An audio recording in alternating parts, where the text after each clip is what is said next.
It gives me great pleasure to introduce our guest speaker for this morning.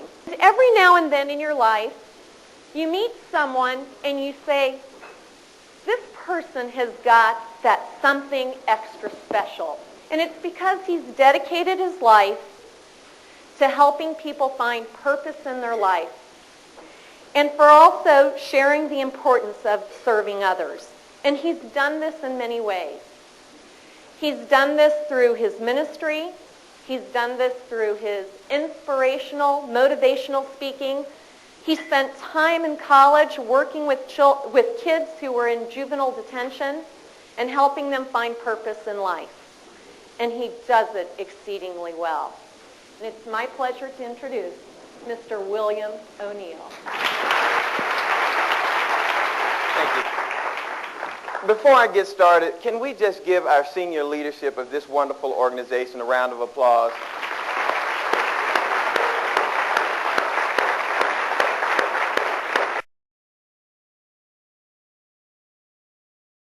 Will you turn to someone next to you? Look at them square in the face. Just look at them.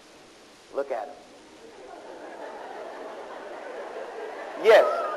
Now, if you will, take a moment and make this affirming statement to the person that you're looking at. Tell them this. Tell them there's greatness within you because you have something to give. Now celebrate their value by giving them a round of applause, will you?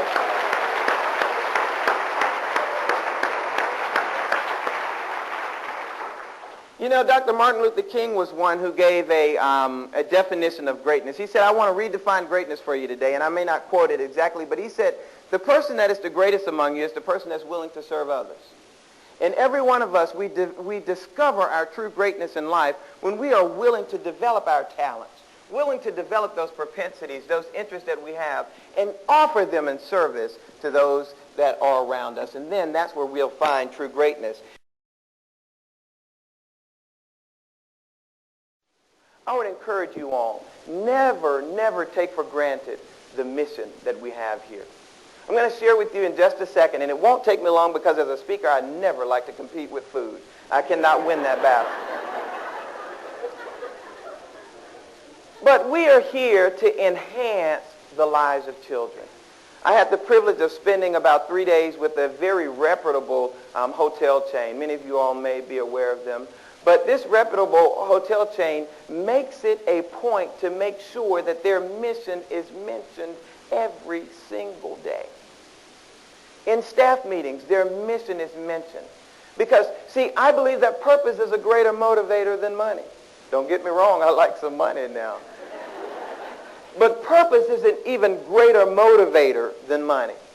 When I do not feel like I'm paid enough, and I've had jobs where I felt like that, when I do not feel like I'm paid enough, what will keep me inspired to do a job of excellence?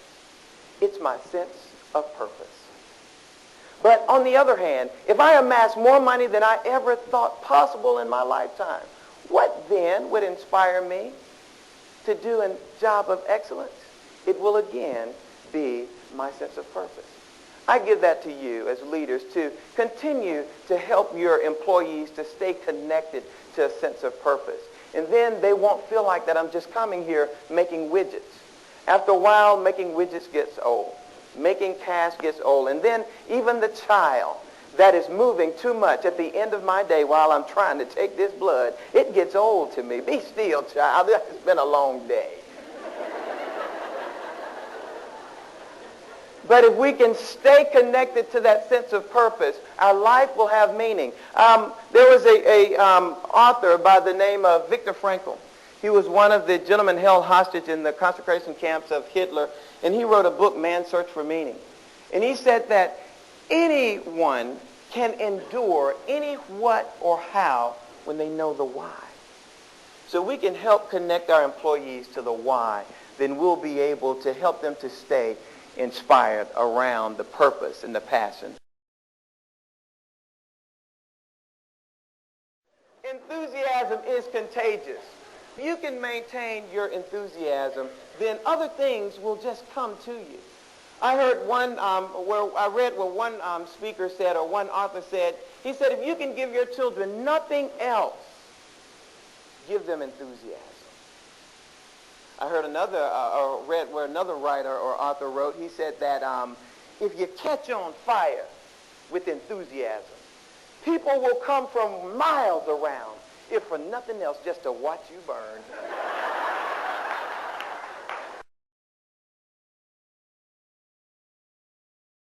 Smile often. Turn to somebody next to you and just smile at them. Don't say anything, just smile.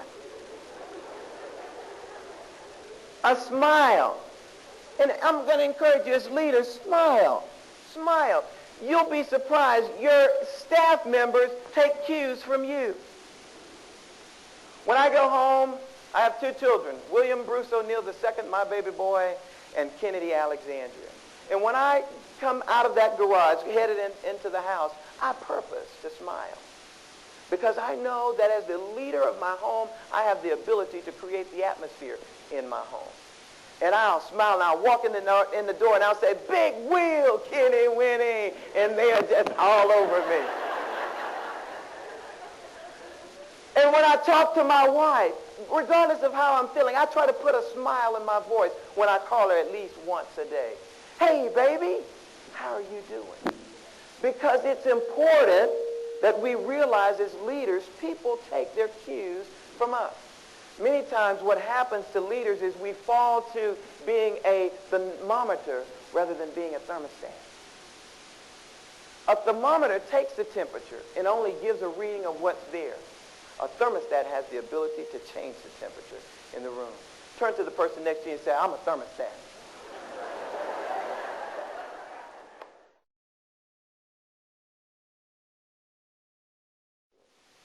Balance your own work and family life.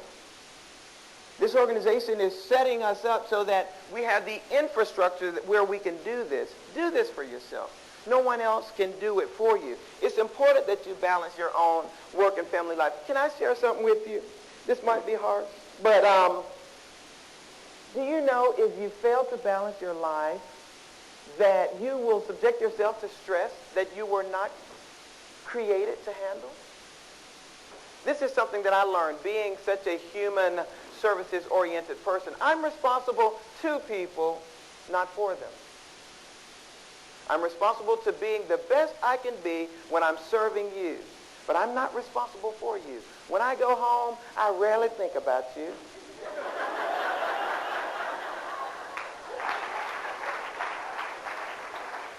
But when I'm here, I'm responsible to being the best professional I can be. But I can't hold everyone's stress, and neither can you.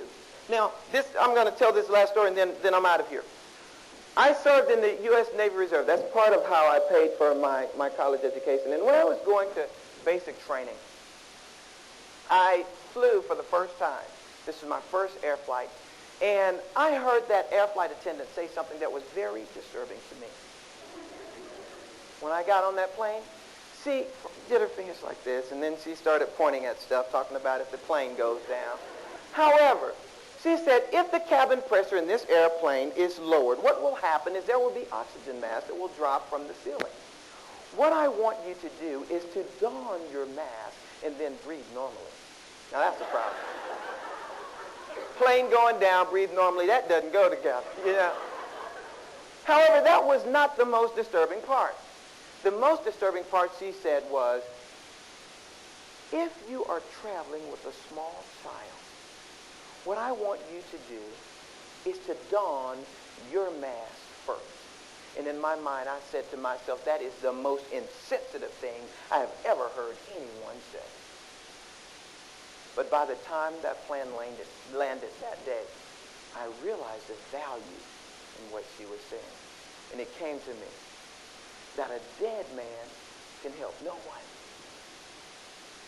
And do you know what's going to happen if you don't balance your family life and you fall dead from stress?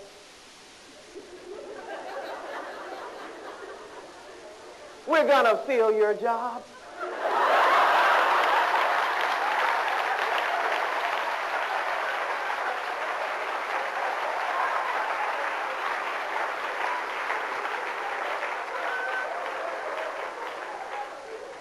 So I'm going to encourage you. Take good care of yourself. Sometimes you just have to take a Calgon bath. And if you don't have Calgon and candles, just get you some Dawn or some Joy. It makes bubbles. If you don't remember anything else I said, never forget the fact that there is greatness within you because you have something to give. Thank you very much.